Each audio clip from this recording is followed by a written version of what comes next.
Hello everyone, welcome back to Aryan Padhaku. This is Shailendra Pandey, your physics mentor. तो प्यारे बच्चों, आज की इस क्लास में हम लोग chapter number 5 magnetism and matter के एमसीक्यू क्वेश्चंस करने वाले हैं।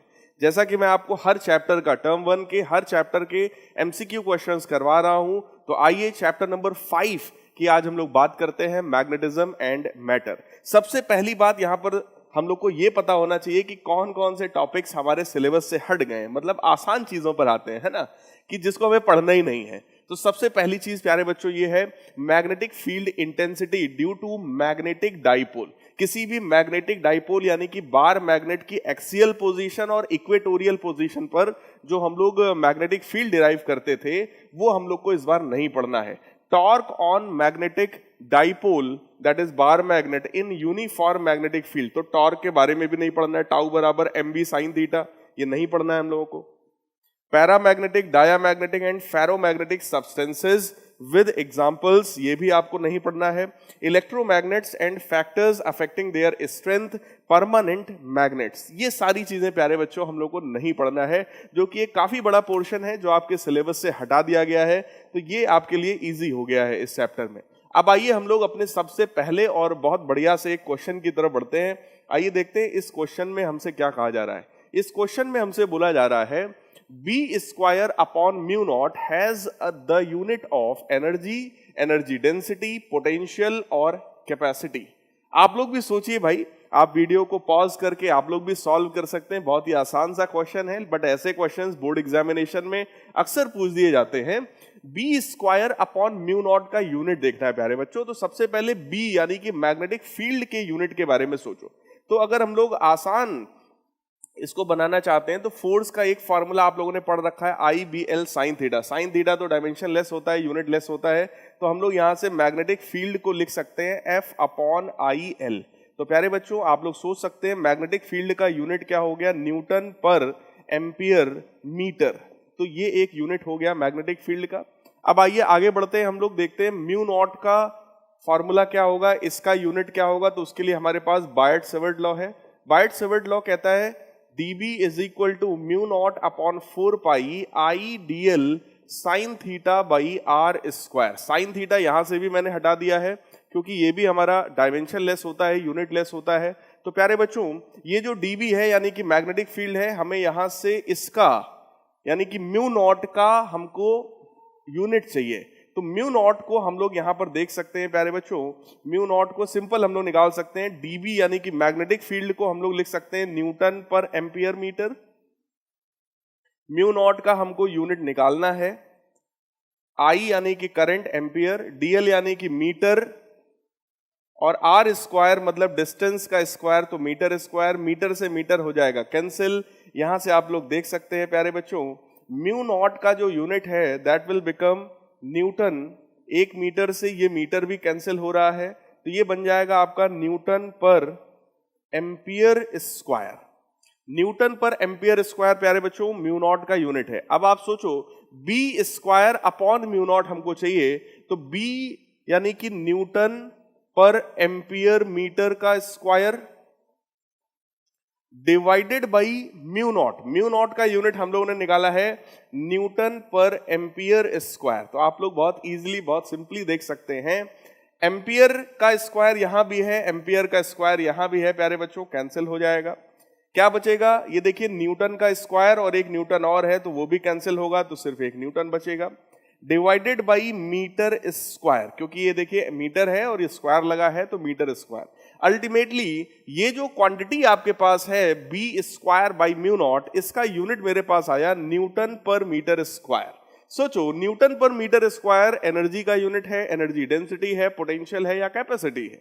तो भाई एनर्जी तो नहीं है, क्योंकि एनर्जी का यूनिट तो जूल होता है, जूल का मतलब न्यूटन मीटर होता है। तो क्यों ना इसको हम लोग उसमें कन्वर्ट करने की कोशिश करें। अगर हम मीटर का मल्टीप्लाई और मीटर का डिवाइड करते हैं प्यारे बच्चों, तो यही क्या बन जाएगा, जूल पर, देखो न्यूटन मीटर का मतलब होता है जूल, जूल पर मीटर क्यूब। मीटर क्यूब क्या है प्यारे बच्चों, वॉल्यूम का यूनिट है। इसका मतलब ये क्या चीज है, ये है एनर्जी डेंसिटी। एनर्जी डेंसिटी का मतलब यही होता है एनर्जी पर यूनिट वॉल्यूम। इसका मतलब करेक्ट आंसर प्यारे बच्चों यहां पर क्या है, second option is the correct one. आइए चेक करते हैं। ये देखिए इसका सोल्यूशन यहां पर आपको पूरा बताया गया। सो करेक्ट हो गया आपका क्वेश्चन नंबर 2। आइए नेक्स्ट क्वेश्चन की तरफ बढ़ते हैं। अगला क्वेश्चन बहुत ही बढ़िया सा है। Earth's magnetic field always has a horizontal component. अर्थ की मैग्नेटिक का हमेशा एक हॉरिजॉन्टल कंपोनेंट होता है। कहां पर? At except at equator magnetic pole latitude of 60 degree and inclination of 60 degree. तो प्यारे बच्चों, अगर हमें हॉरिजॉन्टल कंपोनेंट चाहिए तो सभी लोग ध्यान से देखो, अर्थ की मैग्नेटिक फील्ड का जो हॉरिजॉन्टल कंपोनेंट है that is defined as B cos delta, है ना। ये जो डेल्टा है ये एंगल ऑफ डिप कहलाता है और पोल्स पर, एट पोल्स, यही एंगल डेल्टा जो हमारा है ये 90 डिग्री होता है। अगर ये एंगल 90 डिग्री होगा तो cos 90 जीरो हो जाएगा। इसका मतलब पोल्स पर ही अर्थ का हॉरिजॉन्टल, अर्थ के मैग्नेटिक फील्ड का हॉरिजॉन्टल कंपोनेंट जो है वो जीरो होता है। तो यहां पर करेक्ट आंसर होने वाला है आपका मैग्नेटिक पोल्स, क्योंकि मैग्नेटिक पोल्स पर ही हॉरिजॉन्टल कंपोनेंट नहीं होगा, मतलब जीरो होगा। क्लियर है प्यारे बच्चों? आइए चेक करते हैं। तो यहां पर इसी चीज के बारे में देखिए आपको एक्सप्लेन किया गया है। एंगल ऑफ डिप जो है, जिसको हम लोगों ने डेल्टा से डिनोट किया था, वो यहां पर 90 डिग्री के बराबर होता है पोल्स पर। So coming to next question. अगला क्वेश्चन है, magnetic meridian is a point line along east west direction, vertical plane और हॉरिजॉन्टल प्लेन।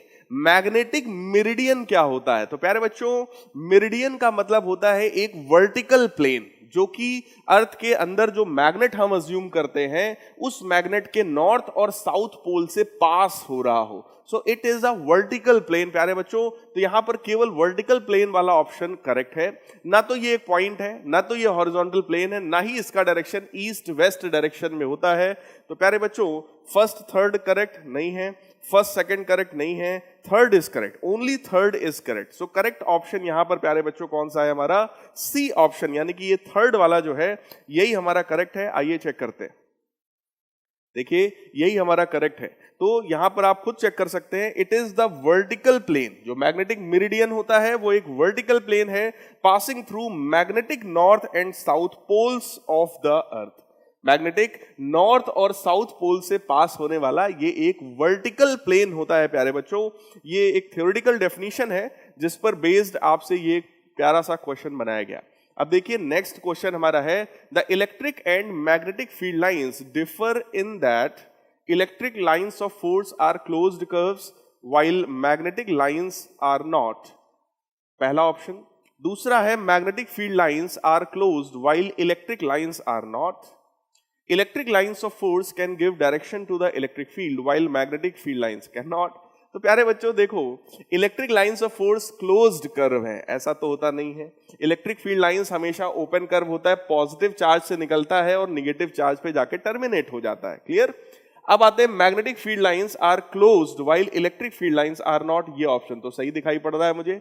फिर आते हैं, electric lines of force can give direction to the electric field. तो electric field lines पर अगर आप टेंजेंट ड्रॉ करेंगे तो वो नेट इलेक्ट्रिक फील्ड का डायरेक्शन शो करता है, बिल्कुल सही बात है। But while magnetic lines can not, कह रहे हैं कि मैग्नेटिक लाइंस ऐसा नहीं करती है। तो भाई साहब ये बात तो गलत हो गई। क्यों? क्योंकि मैग्नेटिक फील्ड लाइंस भी यही करती है। मैग्नेटिक फील्ड लाइंस पर अगर हम टेंजेंट ड्रॉ करेंगे तो वो वहां पर नेट मैग्नेटिक फील्ड को रिप्रेजेंट करेगा। Magnetic lines can give direction to the magnetic field while electric lines can not. इसका मतलब प्यारे बच्चों यहां पर करेक्ट ऑप्शन हमारा सेकंड वाला ही है। आइए चेक करते हैं। तो आप सब लोग देख सकते हैं सेकंड ऑप्शन, यानी कि मैग्नेटिक फील्ड लाइंस एक क्लोज्ड कर्व बनाती है जबकि electric field lines closed curve नहीं बनाती है। यही वाला ऑप्शन हमारा करेक्ट है। Coming to next question. अगला क्वेश्चन हमारा क्वेश्चन नंबर 5। कहा जा रहा है, when a bar magnet falls in a metal cylinder with vertical axis the acceleration of the magnet is. कह रहे हैं कि अगर किसी बार मैग्नेट को हम लोग किसी मेटल के सिलेंडर में जिसका एक्सिस वर्टिकल है, तो कुछ इस तरीके का ये देखिए सिलेंडर है और इस सिलेंडर में ये एक बार मैग्नेट है जो कि ऐसे गिर रहा है। जब कोई भी बार मैग्नेट प्यारे बच्चों गिरेगा तो एक एक्सेलरेशन तो उसके ऊपर ग्रेविटी वाला लगेगा, हमेशा डाउनवर्ड डायरेक्शन में। दूसरा यहां पर एक इंड्यूस्ड फोर्स क्रिएट हो जाता है। जैसे ही ये नीचे जाएगा तो जो इंड्यूस्ड मैग्नेटिक फ्लक्स होगा उसकी वजह से भी एक फोर्स जनरेट होगा और वो फोर्स जस्ट अपोजिट डायरेक्शन में होता है प्यारे बच्चों। है ना। तो वो क्या करेगा, वो इसके एक्सेलरेशन को g से थोड़ा कम कर देगा क्योंकि वो जस्ट अपोजिट डायरेक्शन में है।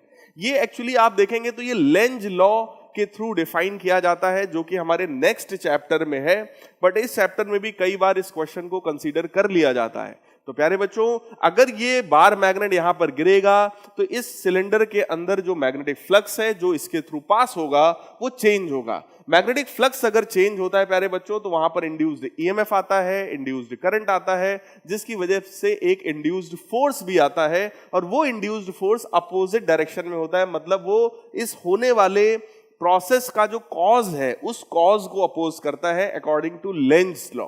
ठीक, तो प्यारे बच्चों, ये जस्ट अपोजिट डायरेक्शन में एक इंड्यूस्ड फोर्स लगेगा जिसकी वजह से इंड्यूस्ड एक्सेलरेशन भी आएगा, तो वो ओवरऑल एक्सेलरेशन जो होगा वो g से थोड़ा कम हो जाएगा प्यारे बच्चों। तो आइए चेक करते हैं। करेक्ट आंसर हमारा आप लोग देख सकते हैं, that is less than g.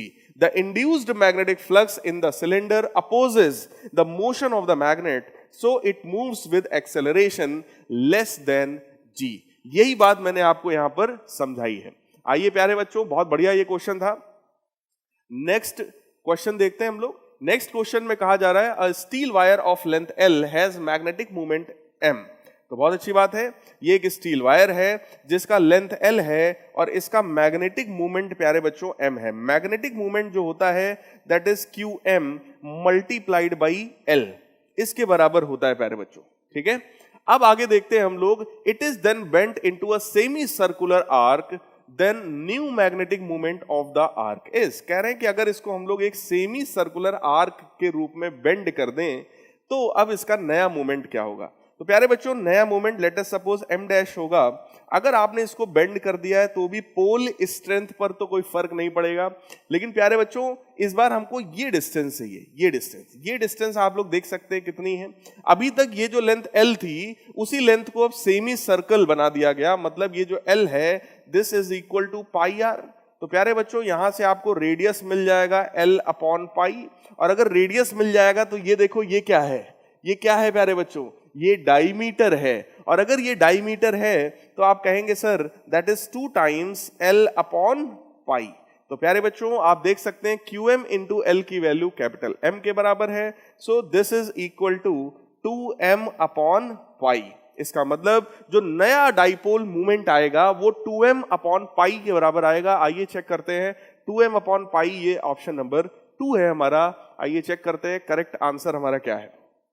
तो करेक्ट आंसर है यहां पर 2M upon pi, that is option number 2। तो प्यारे बच्चों ये देखिए, ये आपको एक डायरेक्ट फार्मूला भी दिया गया है, लेकिन मैंने आपको वो पूरे मेथड से डिराइव करके बताया है कि हम लोग कैसे इसको सॉल्व करेंगे इस तरह के क्वेश्चंस को। Coming to next question, question number 7। Question number 7 में प्यारे बच्चों हमसे कहा जा रहा है when a bar magnet is heated its magnetic movement. अगर हम किसी बार मैग्नेट को हीट करेंगे तो उसका जो मैग्नेटिक मूवमेंट होता है, तो प्यारे बच्चों अभी प्रीवियस क्वेश्चन में हम लोगों ने देखा कि जो मैग्नेटिक मूवमेंट है that is QM into 2L। तो प्यारे बच्चों डिक्रीज कर जाएगा हीट करने पर, इंक्रीज कर जाएगा, सेम रहेगा, या कोई इफेक्ट नहीं आएगा, मतलब नन ऑफ दीज। तो कहने का मतलब प्यारे बच्चों यहां पर क्या है, जब भी आप किसी भी बार मैग्नेट को हीट करते हो ना, उसका एटॉमिक अरेंजमेंट जो है, उसके अंदर के जो बॉन्ड्स हैं वो ब्रेक होते हैं। इसका मतलब एटॉमिक अरेंजमेंट जो है वो वहां पर चेंज होने लगता है, जिसकी वजह से प्यारे बच्चों ये जो इसका पोल स्ट्रेंथ है वो पोल स्ट्रेंथ बेटा डिक्रीज हो जाता है। और जब पोल स्ट्रेंथ डिक्रीज हो जाएगा तो आप सबको पता है कि ये जो डाइपोल मूवमेंट है, ये जो मैग्नेटिक मूवमेंट है, दैट विल ऑल्सो डिक्रीज। तो आइए चेक करते हैं करेक्ट आंसर यहां पर क्या है। तो यहां पर प्यारे बच्चों करेक्ट आंसर है हमारा A option, that is decrease. ये बहुत ही इंपॉर्टेंट क्वेश्चन है, एक और बहुत ही इंपॉर्टेंट कॉन्सेप्ट भी है। नेक्स्ट देखिए क्या है यहां पर। नेक्स्ट हमसे कहा जा रहा है 3 identical bar magnets each of magnetic movement M are arranged in the form of equilateral triangle such that unlike poles are at contact the resultant magnetic moment is।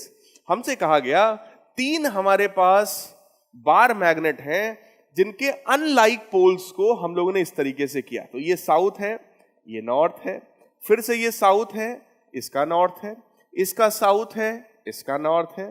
तो प्यारे बच्चों आप लोग सब लोग चेक कर सकते हो, इसका मैग्नेटिक मूवमेंट ऐसा होगा साउथ से नॉर्थ, इस वाले मैग्नेट का मैग्नेटिक मूवमेंट जो है वो ऐसा होगा, again from south to north. इस वाले मैग्नेट का मैग्नेटिक मूवमेंट ऐसा होगा, अगेन साउथ टू नॉर्थ। और सभी का मैग्नेटिक मूवमेंट हमसे बोला गया m के बराबर है। So this is m vector, again this is m vector, again this is m vector. और प्यारे बच्चों, अगर तीन वेक्टर्स इस तरीके के हैं जिनको ऐड करने पर एक क्लोज्ड कर्व बन रहा है, क्योंकि बोला गया है इक्विलेटरल ट्रायंगल है, ये देखिए इक्विलेटरल ट्रायंगल है, और आप सब लोग देख सकते हैं तीन वेक्टर्स को ऐड करने पर अगर एक क्लोज्ड कर्व यानी कि ट्रायंगल बन रहा है, तो ऐसे में वेक्टर सम कितना होता है? जी हाँ, बिल्कुल सही है आप, वेक्टर सम ऐसे में 0 हो जाता है। प्यारे बच्चों, अगर वेक्टर्स को ऐड करने पर एक क्लोज्ड कर्व बन जाए, मतलब आपने जहां से शुरू किया है वहीं आप पहुंच जाएं, तो ऐसे में उन वेक्टर्स का रिजल्टेंट यानी कि सम जो है वो 0 के बराबर होता है। इसलिए इस क्वेश्चन का करेक्ट आंसर है हमारा डी ऑप्शन, दैट इज 0। तो आइए देखते हैं यहां पर हम लोग ने सोल्यूशन। तो सोल्यूशन में आप लोग देख सकते हो इसी चीज को यहां पे बताया गया है। ये क्या है? ट्रायंगल्स लॉ ऑफ वेक्टर्स है। वेक्टर को ऐड करने के लिए ट्रायंगल्स लॉ आप सबने पढ़ रखा है। इसको ऐड करने पर जो रिजल्टेंट आने वाला है, that resultant is 0। Coming to next question. अगला क्वेश्चन हमारा है, when n identical magnets are arranged in form of closed polygon with unlike poles nearer, the resultant magnetic moment is 0। तो ये तो बिल्कुल प्रीवियस क्वेश्चन के ही जैसा है कि अगर हम लोग ने n आइडेंटिकल मैग्नेट्स हैं जिनको अरेंज किया है क्लोज्ड पॉलीगन बनाकर with unlike poles nearer, the resultant magnetic moment is 0। Resultant magnetic movement जो है वो 0 हो जाएगा, क्योंकि आपने एक पॉलीगन बनाया है। ठीक, पॉलीगन आपने बनाया है। लेट अस सपोज आपने एक हेक्सागन फॉर्म किया जिसमें 6 आपने इस तरीके के मैग्नेट्स को अरेंज कर रखा है, तो अल्टीमेटली रिजल्टेंट 0 आ जाएगा। So this option is correct. If one magnet is removed from the above resultant magnetic movement becomes m। कह रहे हैं कि अगर इन 6 में से कोई एक मैग्नेट हम लोग हटा दें तो रिजल्टेंट जो है वो 0 की जगह m के बराबर हो जाता है। तो प्यारे बच्चों, आप लोग खुद ही चेक करो, मैंने एक मैग्नेट, ये वाला जो मैग्नेट था ये वाला, मैंने इसको हटा दिया। अब आप सोचो रिजल्टेंट कितना है। तो आप सबको पता है पॉलीगन्स लॉ। पॉलीगन्स लॉ कहता है पहले वेक्टर के टेल को लास्ट वेक्टर के हेड से ज्वाइन कर दो, यही तो हमारा रिजल्टेंट है, यही तो रिजल्टेंट होगा प्यारे बच्चों। क्लियर? इसका मतलब ये जो रिजल्टेंट है वो m के बराबर हो गया, तो ये पॉइंट भी हमारा करेक्ट है। So B option is also correct. अब आते हैं सी ऑप्शन पर। One magnet is reversed in the polygon, the resultant magnetic movement of the combination becomes 2m। कह रहे हैं कि अगर एक मैग्नेट को हम रिवर्स कर दें पॉलीगन में, तो resultant magnetic movement of the combination becomes 2m। किसी एक को रिवर्स करना है इस बार। तो प्यारे बच्चों, आइए चेक करते हैं रिवर्स करने से क्या इंपैक्ट पड़ेगा। तो ये देखिए सभी लोग, ये इस तरीके के मैग्नेट्स लगे हुए थे। मैं ऐसा करता हूं कि मैं इस वाले को मैं रिवर्स कर दे रहा हूं। अगर हम लोग इसको रिवर्स करेंगे तो ये देखिए ये कुछ ऐसा हो जाएगा। ठीक है, it will become like this. और अगर आपने किसी एक को रिवर्स कर दिया तो आप सब लोग देख सकते हैं ये वाला जो मैग्नेट है, ये वाला जो मैग्नेट है और ये वाला जो मैग्नेट है, दोनों एक दूसरे को क्या कर रहे हैं? जस्ट कैंसिल कर रहे हैं। मैं एक बार इस डायग्राम को मैं फिर से बना रहा हूं ताकि क्लियरली चीजें आपको समझ में आए। ये देखिए, ये वही हेक्सागन है, ये मैग्नेट ऐसा है, ये वाला ऐसा है, ये वाला ऐसा है, ये वाला ऐसा है, ये वाला ऐसा है और ये वाला ऐसा है। ठीक, लेकिन एक को रिवर्स करना था, किसी एक को रिवर्स करना था, चाहे इसको करिए चाहे इसको। तो मैंने इसको मान लीजिए रिवर्स कर दिया। इस बार अगर मैंने इसको रिवर्स कर दिया है तो अब आप चेक कर सकते हैं आप सब लोग यहां पर प्यारे बच्चों, ये वाला मैग्नेट और ये वाला मैग्नेट जो है एक दूसरे को कैंसिल कर देगा, क्योंकि इसका जो मैग्नेटिक मूवमेंट है वो इधर की तरफ है और इसका मैग्नेटिक मूवमेंट अपोजिट डायरेक्शन में है। सिमिलरली आप लोग देख सकते हैं ये वाला मैग्नेट और ये वाला मैग्नेट भी एक दूसरे को कैंसिल करेगा, क्योंकि इन दोनों का मैग्नेटिक मूवमेंट भी अपोजिट डायरेक्शंस में है। लेकिन प्यारे बच्चों, इसका मैग्नेटिक मूवमेंट और इसका मैग्नेटिक मूवमेंट सेम डायरेक्शन में है, तो वो दोनों तो ऐड हो जाएगा और वैल्यू कितनी आ जाने वाली है? 2m के बराबर। तो यही चीज यहां पे लिखा है, if one magnet is reversed in the polygon, resultant magnetic movement of the combination becomes 2m। कह रहे हैं रिजल्टेंट मैग्नेटिक मोमेंट 2m बन जाता है, तो बिल्कुल करेक्ट है, ये ऑप्शन भी करेक्ट है। ये तो बढ़िया क्वेश्चन है भाई, इसमें तो तीनों ऑप्शंस करेक्ट है। तो आइए देखते हैं कौन सा यहाँ पर ऑप्शन मैच कर रहा है। तो A, B and C all are correct. यहाँ पर करेक्ट आंसर है हमारा ए पार्ट प्यारे बच्चों। अब आइए इसके एक्सप्लेनेशन को देखते हैं और आंसर को मैच करते हैं। तो आंसर तो सही है हमारा, आइए एक्सप्लेनेशन को देखते हैं। यहां पर देखिए वही चीज आपको एक्सप्लेन किया गया, आपको बोला गया यहां पर कि अगर हम लोग इस तरीके से अरेंज करेंगे कि ये इधर की तरफ मैग्नेटिक मूवमेंट है, इसका ऐसे, इसका ऐसे, ऐसे ऐसे और ऐसे, तो फाइनली मैग्नेटिक मूवमेंट जो है according to polygons law that will become zero. तो ये तो जीरो हो जाएगा। अब अगर हम लोग ने रिजल्टेंट जीरो हो गया, अब अगर हम लोगों ने क्या किया कि हम लोगों ने किसी एक को हटा दिया, किसी एक को हटा दिया। अगर आपने इसको हटा दिया तो इसका जो रिजल्टेंट है वो इधर की तरफ आ जाएगा, और रिजल्टेंट ऐसा होने का मतलब मैं आपको समझा चुका हूं कि that will be equal to m। Clear है गाइस? अब आइए नेक्स्ट देखते हैं, नेक्स्ट कंडीशन में जिसमें हम लोगों ने रिवर्स किया। अगर आपने रिवर्स कर दिया तो आप देख रहे हो ये ऐसा है, ये ऐसा है, ऐसा ऐसा और ऐसा, इसको ऐसा होना चाहिए था, इसको इस तरीके का होना चाहिए था, लेकिन हमने रिवर्स कर दिया। रिवर्स करने से आप लोग देख सकते हैं ये और ये कैंसिल हो रहा है, ये और ये भी कैंसिल हो रहा है, बट ये और ये सेम डायरेक्शन में है, इसलिए दोनों ऐड हो रहे हैं प्यारे बच्चों। तो ऐसे में नेट हमारा कितना आ जाएगा, that will be equal to 2m। So correct answer था हमारा ए ऑप्शन, जिसमें लिखा था कि A, B and C are correct. Coming to next question. Next question ये है, the total number of the magnetic lines of the force originating और terminating on a pole of strength m। बहुत ही बढ़िया question है प्यारे बच्चों। यहां पर आप लोगों को एक देखिए एक कॉन्सेप्चुअल बात मैं बता रहा हूं कि अगर कोई एक ऐसा पोल है जिसका स्ट्रेंथ यूनिट है 1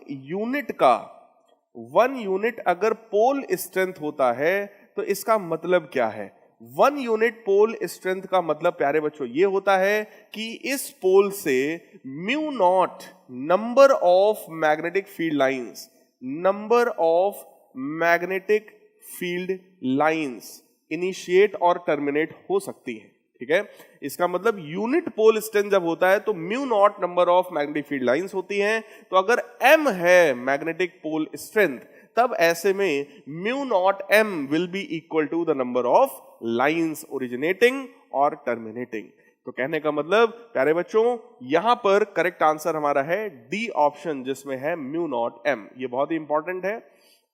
अब यहां पर 11th क्वेश्चन देखिए, बेसिक कॉन्सेप्ट पर बेस्ड है। हमसे कहा जा रहा है an isolated magnetic pole is an imagination, is made of atom, made of an electron, exist only in space. तो प्यारे बच्चों करेक्ट आंसर है इट इज एन इमेजिनेशन, क्योंकि आइसोलेटेड मैग्नेटिक पोल कभी भी एग्जिस्ट नहीं करता है। किसी भी मैग्नेट में आप सबको पता है कि हमेशा 2 पोल्स होते ही होते हैं। अगर मैं इस मैग्नेट को ऐसे ऐसे में कट भी कर दूंगा तो ये फिर से कन्वर्ट हो जाएगा, ये north south, and again this will be converted like this.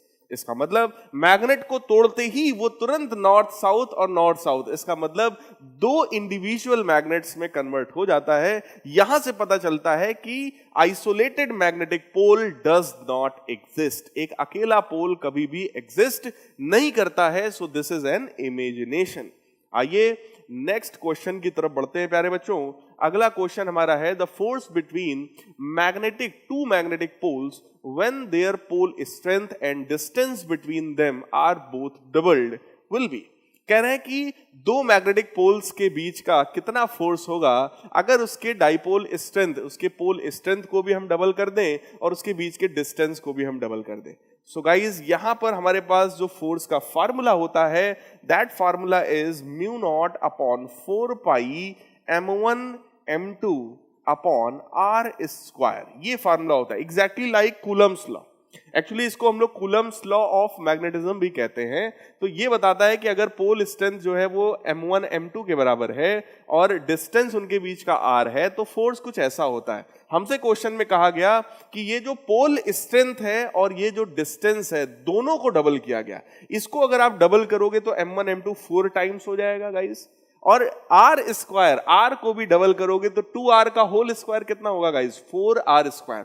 4 ऊपर का 4 नीचे का कैंसिल हो जाएगा और ओवरऑल फोर्स पर कोई भी फर्क नहीं पड़ेगा। सो करेक्ट आंसर इज अनचेंज्ड। इसका मतलब कि अगर आपने डाइपोल मूवमेंट को, इस मैग्नेटिक मूवमेंट को आपने डबल किया, साथ ही साथ आपने डिस्टेंस को भी डबल किया, तो यहां पर कोई फर्क फोर्स पर नहीं पड़ने वाला है। अब आते हैं प्यारे बच्चों अपने नेक्स्ट क्वेश्चन पर, और नेक्स्ट क्वेश्चन हमारा है क्वेश्चन नंबर 30। क्वेश्चन नंबर 13 हमसे कह रहा है the area enclosed bye a hysteresis loop is a measure of. जो हिस्टैरिसीस लूप होता है प्यारे बच्चों, उसका एरिया क्या डिनोट करता है? तो हिस्टैरिसीस लूप जो होता है वो हमेशा एनर्जी लॉस पर यूनिट साइकिल को रिप्रेजेंट करता है। साइकिल किस चीज का है? मैग्नेटाइजेशन और डीमैग्नेटाइजेशन का। जब भी किसी सब्सटेंस को किसी एक्सटर्नल मैग्नेटाइजिंग फील्ड में रखकर उसको मैग्नेटाइज किया जाता है तो बाद में डीमैग्नेटाइज भी किया जाता है। इस साइकिल में मतलब सब्सटेंस को मैग्नेटाइज करना और फिर वापस डीमैग्नेटाइज करने में कुछ ना कुछ एनर्जी का लॉस जरूर होता है। उसी को रिप्रेजेंट करता है ये हिस्टैरिसीस लूप, जो कि एक बहुत इंपॉर्टेंट कॉन्सेप्ट हुआ करता है, पूछा जाता है अक्सर। आइए नेक्स्ट क्वेश्चन देखते हैं। The relation between relative permeability and magnetic susceptibility. क्या क्या है? Relative permeability and magnetic susceptibility. इन दोनों के बीच का प्यारे बच्चों रिलेशन क्या होता है? तो आप सबको पता है कि ये जो मैग्नेटिक इंडक्शन होता है that is equal to outer magnetising field plus inner magnetisation. Clear है गाइस? इसका मतलब क्या हुआ? This is equal to mu not times H plus mu not times M. और अगर हम लोग यहां पर अगर हम लोग ध्यान से देखें तो म्यू नॉट को अगर हम लोग कॉमन कर लें तो ये H प्लस एम के बराबर हो जाता है प्यारे बच्चों। और ये जो मैग्नेटिक इंडक्शन है इसको भी हम लोग म्यू H लिख सकते हैं। इस म्यू नॉट को अगर आप इधर ले आएंगे तो म्यू अपॉन म्यू नॉट जो है that is equal to H plus M divided by H। तो आप लोग देख सकते हैं यही हमारा रिलेटिव परमिएबिलिटी कहलाता है, mu upon mu not relative permeability.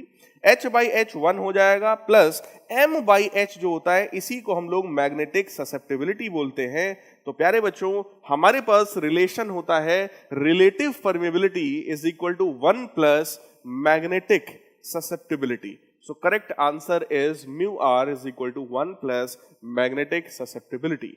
So first option here is correct one. आइए नेक्स्ट क्वेश्चन पर चलते हैं। अगला क्वेश्चन है at certain place the angle of dip is 30 degree. कहा जा रहा है एंगल ऑफ डिप जो हमारा है वो 30 डिग्री है and horizontal component of the earth's magnetic field is 0.5 और state the earth total magnetic field is. Earth का टोटल मैग्नेटिक फील्ड कितना होगा? तो प्यारे बच्चों अगर हॉरिजॉन्टल कंपोनेंट की हम लोग बात करें तो वो b cos डेल्टा होता है।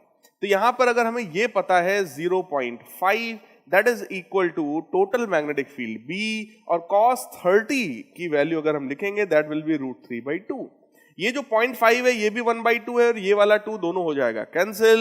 तो अल्टीमेटली टोटल मैग्नेटिक फील्ड हमारे पास आने वाली है 1/√3 unit. So correct answer here is C part. ये सी हमारा करेक्ट आंसर है। आइए चेक करते हैं। ये देखिए पूरा सोल्यूशन है, आपको फुल ऑन मैंने सॉल्व करके दिया है। करेक्ट आंसर हमारा है सी पार्ट।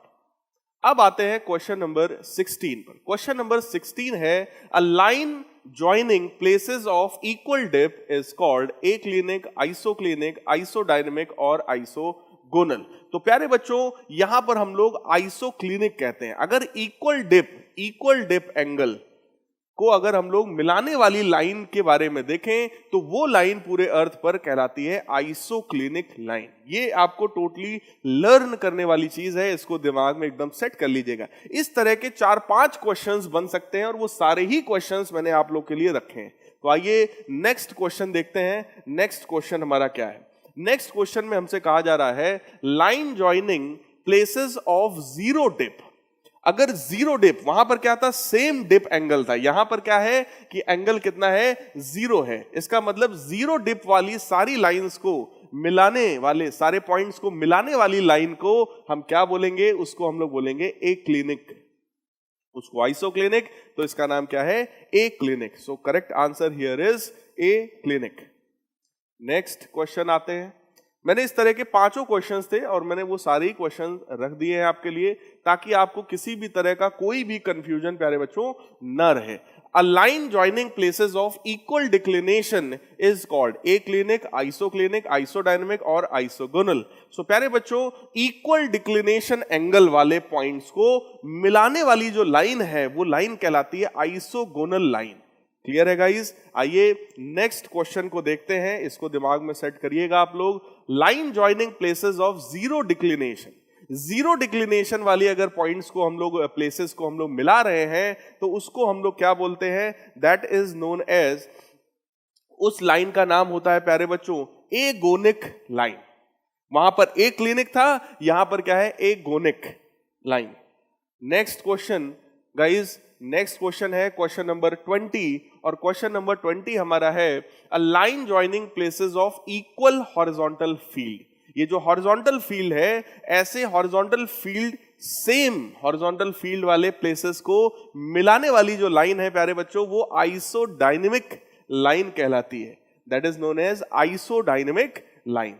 तो इस तरीके के छोटे छोटे ऑब्जेक्टिव क्वेश्चन भी आपसे पूछे जा सकते हैं guys. Coming to next question, the value of susceptibility for superconductor is, किसी भी सुपर कंडक्टर के लिए मैग्नेटिक ससेप्टिबिलिटी की वैल्यू क्या होती है? सो गाइज, अभी हम लोगों ने पढ़ा था रिलेटिव परमेबिलिटी जो होती है वो 1 प्लस मैग्नेटिक ससेप्टिबिलिटी के बराबर होती है। किसी भी सुपर कंडक्टर के लिए रिलेटिव परमेबिलिटी जो होती है वो 0 होती है, इसलिए मैग्नेटिक ससेप्टिबिलिटी की वैल्यू प्यारे बच्चों कितनी हो गई? That is -1। So correct answer here is D option, that is the 4th one. Coming to next question, question number 22. Question number 22 में हमसे कहा जा रहा है in the hysteresis cycle the value of H needed to make the intensity of magnetization 0 is called। तो अगर हम लोग हिस्टेरेसिस लूप को ध्यान से देखें तो हिस्टेरेसिस लूप जो है वो 2 चीजों के बीच का ग्राफ है। That is the magnetic field intensity and this is magnetic induction। सो प्यारे बच्चों, ये जो ग्राफ होता है, ये ग्राफ कुछ इस तरीके का एक ग्राफ बन करके आता है, कुछ इस तरीके का ग्राफ बनता है और इसी ग्राफ का जो एरिया होता है वो हमें टोटल लॉस पर यूनिट साइकिल दिखाता है। यहां पर हमसे कहा जा रहा है the value of H needed to make the intensity of magnetisation 0। H की वो वैल्यू जहां पर मैग्नेटिक फील्ड इंटेंसिटी 0 है। तो गाइज, मैग्नेटिक फील्ड इंटेंसिटी यहां पर 0 है, इसके लिए ये एच की वैल्यू है। तो हमसे यही पूछा जा रहा है इसको हम लोग क्या बोलते हैं? सो गाइज, इसको हम लोग बोलते हैं कोर्सिविटी। सो 22 का करेक्ट आंसर है बी पार्ट, जिसको हम बोलते हैं कोर्सिविटी। ये कोर्सिविटी होता है और इसको हम लोग बोलते हैं बेटा retentivity.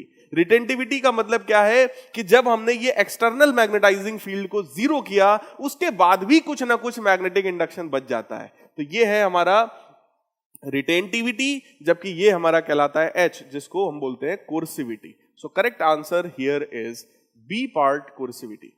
Coming to next question, the area of BH hysteresis loop is an indication of retentivity of the material, susceptibility of the material, energy dissipation per cycle, permeability of the material। तो यहां पर energy dissipated per cycle ये हमें show किया जाता है कि energy का कितना लॉस हो गया एक साइकिल ऑफ मैग्नेटाइजेशन और डीमैग्नेटाइजेशन में। यहां क्वेश्चन में कहा जा रहा है the angle between geographic meridian and magnetic meridian is called. Geographic meridian यानी कि vertical plane passing through geographical axis of the earth, और मैग्नेटिक मेरिडियन का मतलब a vertical plane passing through magnetic axis of the earth. तो यहां पर इन दोनों के बीच का जो एंगल होता है उसी को हम लोग बोलते हैं डिक्लिनेशन एंगल, जिसको हम लोग अल्फा से डिनोट करते हैं। और ये एंगल प्यारे बच्चों लगभग 20 डिग्री के आसपास होता है, ऑलमोस्ट 20 डिग्री के आसपास ये होता है। तो इन दोनों एक्सिस के बीच का एंगल है हमारा declination angle. Coming to next question next हमारा बहुत बढ़िया असर्शन रीजन टाइप का क्वेश्चन है। यहां पर दो स्टेटमेंट्स दिए और उसके लिए चार ऑप्शंस हैं। स्टेटमेंट नंबर 1 है magnetic field lines are closed curve, बिल्कुल सही है। Whereas electric field lines are open curves, ये भी सही है। मैग्नेटिक फील्ड लाइंस जो है वो क्लोज्ड कर्व बनाती है, इलेक्ट्रिक फील्ड लाइंस प्यारे बच्चों ओपन कर्व बनाती है, बिल्कुल करेक्ट है। Statement number 2 isolated magnetic pole do not exist whereas the isolated charges exist, बिल्कुल करेक्ट है। आइसोलेटेड मैग्नेटिक पोल बिल्कुल भी एग्जिस्ट नहीं करते हैं, लेकिन आइसोलेटेड चार्ज प्यारे बच्चों एग्जिस्ट कर सकता है। इसीलिए हम लोग कहते हैं कि अगर केवल एक पॉजिटिव चार्ज है तो वो positive charge electric field lines अपने से दूर क्रिएट करेगा, लेकिन एक अकेला पोल एग्जिस्ट नहीं करता, केवल नॉर्थ पोल या केवल साउथ पोल एग्जिस्ट नहीं करता। तो प्यारे बच्चों यहां पर दोनों ही स्टेटमेंट्स करेक्ट है और दूसरा स्टेटमेंट जो है वो पहले स्टेटमेंट का करेक्ट एक्सप्लेनेशन भी है, क्योंकि अगर आइसोलेटेड पोल एग्जिस्ट करेगा नहीं तो वो कभी भी ओपन कर्व फॉर्म नहीं कर सकता। इसीलिए मैग्नेटिक फील्ड लाइंस जो होती हैं गाइज वो हमेशा क्लोज्ड कर्व बनाती है। Coming to next question, that is question number 26। तो ये देखिए इसका एक्सप्लेनेशन है। अब आ जाते हैं हम लोग गाइस क्वेश्चन नंबर 26 में। क्वेश्चन नंबर 26 हमसे कह रहा है repulsion is sure test of magnetism, repulsion is the true test of magnetism, बिल्कुल करेक्ट बात है, क्योंकि रिपल्शन जो है वो हमेशा मैग्नेट के सेम पोल्स के बीच में ही पॉसिबल है, जबकि अट्रैक्शन तो आयरन के साथ भी होता है। एक मैग्नेट के पास आयरन रखोगे अट्रैक्ट कर लेगा, ठीक, उसको कभी भी वो रिपेल नहीं करेगा, चाहे नॉर्थ पोल के पास रखो चाहे साउथ पोल के पास रखो। लेकिन मैग्नेट के पास रखोगे तो एक पोल अगर अट्रैक्ट कर रहा है तो दूसरा पोल में जरूर रिपल्शन होगा, क्योंकि किसी भी मैग्नेट के दो ही पोल्स होते हैं। क्लियर है गाइज? अब आइए स्टेटमेंट नंबर 2 देखते हैं। Magnetic material repulses only like pole, बिल्कुल करेक्ट है। तो यहां पर अगेन दोनों ही स्टेटमेंट्स हमारे करेक्ट हैं और जो दूसरा स्टेटमेंट है वो पहले का करेक्ट आंसर भी है। इसका एक्सप्लेनेशन मैं आपको दे चुका हूं। कमिंग टू नेक्स्ट क्वेश्चन, ये देखिए इसका एक्सप्लेनेशन है। नेक्स्ट क्वेश्चन है प्यारे बच्चों क्वेश्चन नंबर 27। स्टेटमेंट 1 है the poles of magnet can not be separated by breaking into pieces. कह रहे हैं कि जो पोल्स ऑफ मैग्नेट हैं उनको हम सेपरेट नहीं कर सकते। तो ये बात मैंने इसी वीडियो में इसी क्लास में आपको मैंने बताई है कि अगर हम किसी भी मैग्नेट को कट करेंगे तो वो तुरंत दूसरे मैग्नेट में कन्वर्ट हो जाता है, मतलब नॉर्थ साउथ ये भी हो जाएगा और ये भी साउथ नॉर्थ हो जाएगा, मतलब एक मैग्नेट ये और एक मैग्नेट ये। इसका मतलब हम कट करके कभी भी पोल्स को हम सेपरेट नहीं कर सकते। स्टेटमेंट नंबर 2 क्या है? The magnetic movement will be reduced to half when a magnet is broken into equal pieces. हमसे कहा जा रहा है मैग्नेटिक मूवमेंट को हम हाफ कर सकते हैं when magnet is broken into 2 equal pieces. अगर हम किसी भी मैग्नेट को 2 इक्वल पीसेस में ब्रेक करेंगे तो उसका जो मैग्नेटिक मूवमेंट है वो हाफ हो जाएगा। तो प्यारे बच्चों मैग्नेटिक मूवमेंट आप सबको पता है that depends on the pole strength, है ना, pole strength as well as the distance between the poles. So guys आप सब लोग जान रहे हैं कि अगर हम इस तरीके से कट कर रहे हैं तो पोल स्ट्रेंथ पर कोई फर्क नहीं पड़ता, लेकिन गाइज ये जो डिस्टेंस है ये डिस्टेंस तो आधी हो गई। अगर डिस्टेंस हाफ हो गई है तो ये जो मैग्नेटिक पोल डाइपोल है यहां पर, इसका जो मैग्नेटिक मूवमेंट है वो तो आधा हो जाएगा, that will be reduced to half. So यहां पर 27th क्वेश्चन का करेक्ट आंसर है हमारा बी पार्ट। दोनों ही स्टेटमेंट ट्रू है, लेकिन जो सेकंड स्टेटमेंट है वो फर्स्ट का करेक्ट एक्सप्लेनेशन नहीं है। अब आइए नेक्स्ट क्वेश्चन की तरफ बढ़ते हैं। ये देखिए इसको यहां पर एक्सप्लेन किया गया है।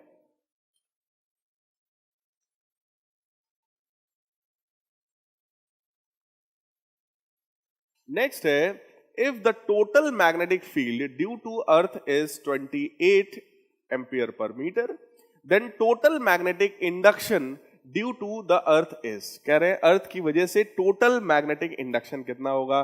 तो प्यारे बच्चों मैग्नेटिक इंडक्शन जो होता है इसका फॉर्मूला होता है mu not times H. H की वैल्यू हमको गिवन है दैट इज 28, तो हम लोग यहां पर रखेंगे म्यू नॉट की value that is 4 pi into 10 to the power -7 into यहां पर ये हो जाएगा हमारा 28। पाई को प्यारे बच्चों हम लोग लिख सकते हैं 22/7, इस तरीके से लिख सकते हैं। तो इसको हम लोग सॉल्व कर लेंगे, ये बन जाएगा हमारा 4 दैट विल बी 4। सो इसको हम लोग सिंप्लीफाई करेंगे। आइए देखते हैं इसका आंसर क्या आएगा हमारा सिंप्लीफाई होकर के। तो ये देखिए यहां पर 4 pi into 10 to the power -7 into 28, इसको हम लोग ने सॉल्व किया तो आ गया 352 into 10 to the power -7 tesla. लेकिन जो आंसर है हमारा वो मैच नहीं कर रहा है। अभी ये जो वैल्यू आई है वो एग्जैक्टली मैचिंग वैल्यू नहीं है। 352 तो दिखाई पड़ रहा है, वो देखिए वहां पर भी है यहां पर भी है, बट 0.352 नहीं है हमारे आंसर में। तो इसको थोड़ा सा हमें मैनिपुलेट करना पड़ेगा।